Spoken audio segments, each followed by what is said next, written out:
Jamuna television একজন সাংবাদিক, জেলার নামটা আমি ভুলে গেলাম, সেই জেলার বিএনপি দুই পক্ষের বক্তব্য হচ্ছিল, তাদের মধ্যে যে কোন্দল ছিল, কোন্দল নিয়ে নিউজ করছে। দুনো পক্ষ মিলে তাকে কি করছে, মারধর করছে। মারধর করার একটা পর্যায়ে সে মাথা থেকে ব্লিডিং হয়, হাসপাতালে দূরে যে পালায়, হাসপাতালে যে সে অবস্থান গ্রহণ করে, সেখান থেকে সে নিরাপদ হয়। এই যে পেশি শক্তির যে ব্যবহারগুলো আবার চলে আসতেছে, এই কারণে মানুষ কিন্তু ভয়ভীতি থেকে এখনো বেড়ে উঠতে পারতেছে না। যে স্বাধীনতাটা মানুষ পেয়েছিল জুলাই, অবশ্যই আপনারা নিজেরাও জানেন যারা সংবাদকর্মী ছিলেন, জুলাই একটা মানে প্রেরণা ছিল, এমন প্রেরণা যেই প্রেরণার মাধ্যমে আমরা বাংলাদেশকে নতুনভাবে দেখতে চেয়েছিলাম, কিন্তু এই প্রেরণাটাকে কিন্তু নষ্ট করতেছে।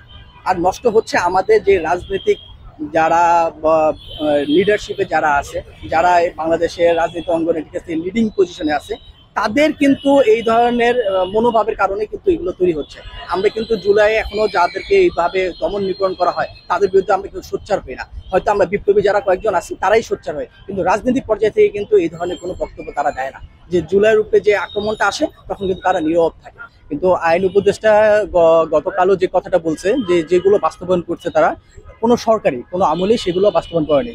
কিন্তু এটাও তাকে মাথায় রাখতে হবে, আমাদের দেশে স্বাধীনতা যুদ্ধের পরে যে সরকার গঠিত হয়েছিল সেই সরকার, এবং 24শে গণ অভ্যুত্থানের পরে যে সরকার গঠিত হয়েছিল, কোনো রক্তের উপর দিয়ে এসে গঠিত হয়েছে, জনগণের ভোটে নির্বাচিত কোনো সরকার নয়। সেক্ষেত্রে আমাদের কিন্তু প্রথমত প্রায়োরিটি দেওয়ার দরকার ছিল যারা এই অভ্যুত্থানে শহীদ হয়েছে, যাদের আত্মত্যাগের বিনিময়ে অভ্যুত্থান সফল হয়েছে, তাদের যে দাবিগুলো ছিল, তাদের পরিবারের যে দাবিগুলো, সেই দাবিগুলো আগে পূরণ করা। প্রথমত যারা আহত ছিল তাদেরকে সুচিকিৎসা নিশ্চিত করা। এখন আমাদের স্বাস্থ্য উপদেষ্টা, তাকে নিয়ে অনেক বিরূপ প্রতিক্রিয়া সৃষ্টি হয়েছে, যেহেতু সে সিঙ্গাপুরে উন্নত চিকিৎসার জন্য সে নিজেকে মানে মনোনীত করে সে চিকিৎসা নিতে যায়, কিন্তু অনেক আহত যারা আছে এখন পর্যন্ত উন্নত চিকিৎসা বলেন বা দেশের যে সার্বিক যে চিকিৎসা ব্যবস্থা, সেই চিকিৎসা ব্যবস্থায় পুরোপুরি চিকিৎসাটা না পেয়ে অনেকেই চোখ হারিয়েছে, পা হারিয়েছে, বিভিন্ন অঙ্গ হারিয়েছে। তো সেইগুলো আমাদের কিন্তু অনেক কনসার্নের বিষয়, আমরা কি করতে পারলাম তাদের জন্য। আর যারা শহীদ হয়েছেন তাদের পরিবার থেকে আমরা এখন এই বক্তব্যগুলো পাচ্ছি। আমাদের প্রথম দাবি ছিল বিচার, সেই বিচারটা কোথায়?